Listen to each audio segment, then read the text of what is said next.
Hello সবাইকে। সবাই কেমন আছেন? আশা করি সবাই ভালো আছেন। এটি হলো বাংলাদেশের জাতীয় জাদুঘর।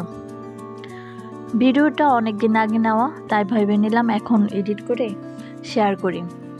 যেহেতু অনেকদিন আগে গিয়েছি, তাই ৮০ টাকা টিকিট মূল্য মাত্র।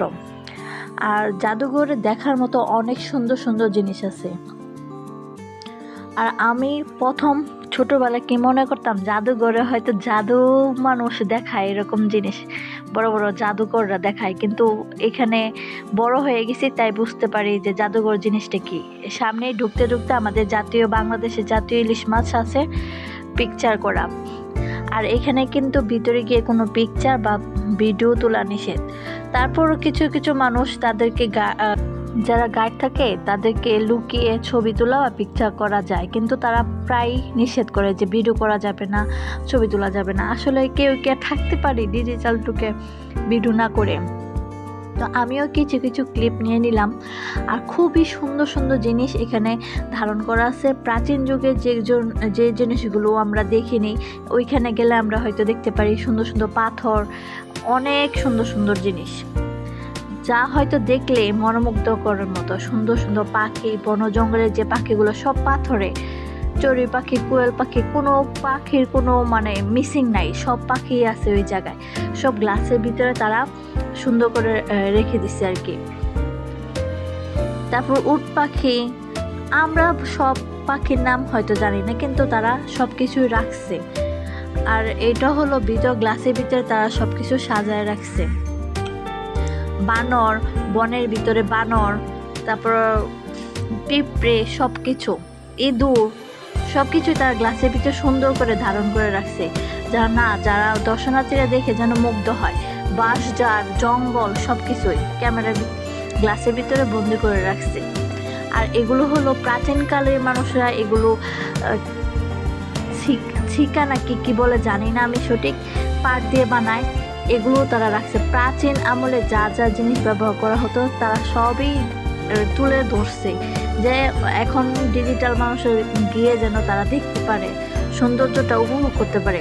আর এখানে দেখতেছেন গ্রামীণ দৃশ্য, যে চোখে দেখলে মনে হবে না যে এটা তৈরি করা হয়েছে বা বানানো হয়েছে। এত সুন্দর, যেমন বাস্তবে ফেল হবে, এত সুন্দর। আমি তো দেখে খুবই ভাল লাগছে। যে দেখো, এই যে কামার কুমা আমরা ছোটবেলা আগে পড়ছি বইয়ের মধ্যে, এগুলো তারা তুলে ধরছে। বাচ্চারা দেখলে খুবই খুবই তারা আনন্দদায়ক মনে হবে। তারপর নদী, মাছ ধরতেছে জেলে, তারপর রাজমিস্ত্রি, কাঠমিস্ত্রি, সব কিছু তারা সব কিছু তুলে ধরছে। আর দেখতে দেখতেও আমরা সামনে এগিয়ে যাচ্ছি। তারপর আগের দিনে দাবা খেলতো। তারপরে এই যে দেখেন জুতো, ময়ূর পাখনা, আর কাঠের অনেক তৈরি জিনিসপত্র, কুরআন শরীফের রাখার মতো কাঠের বেলুন পিড়ি, সব কিছু, যে আগে যারা যে জিনিসগুলো ব্যবহার করেছে তারাই সব কিছু রেখে দিয়েছে এবং গ্লাসের ভিতরে রেখে দিয়েছে সুন্দরভাবে সাজিয়ে। তারপরে এই যে কত ঠাকুরের মূর্তিগুলো দেখলে যে কত সুন্দর, তারা সব কিছু একটা রুমের ভিতরে সব কিছু সাজায় রাখছে, অনেক প্রকার মূর্তি, ঠাকুর। আর এটা হলো সুন্দরবনের ভিতরে হাতি, বাঘ, হরিণ, সব কিছু। আর হাতিগুলো এত সুন্দর, মনে হবে না যে এগুলো বানাইছে। আর এটা হলো বড় একটা তিমি মাছ, না তিমি মাছও হবে না, হাঙ্গর জানি না সঠিক। কত বড় কাটা, দেখে তো আমি তো অবাক। দেখ কত বড়, আমার বাইক বলছে এত বড় মাছের কাটা জীবনে দেখছাস? এখানে আসছে যেন দেখা হয়েছে। আর সুন্দরবনটা আশেপাশে অনেক মানুষও ছিল, ভিড় ছিল, তারাও দেখতে আসছে। আর দেখার মতোই একটা সুন্দর জায়গা বাংলাদেশের জাতীয় জাদুঘর।